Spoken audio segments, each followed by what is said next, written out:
13 июля. Наконец-то ветер стих более-менее.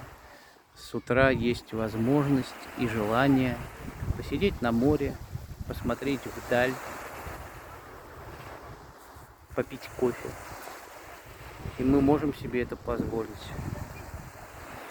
Море Азовское, 13 июля 23 года. Ласты прилагаются.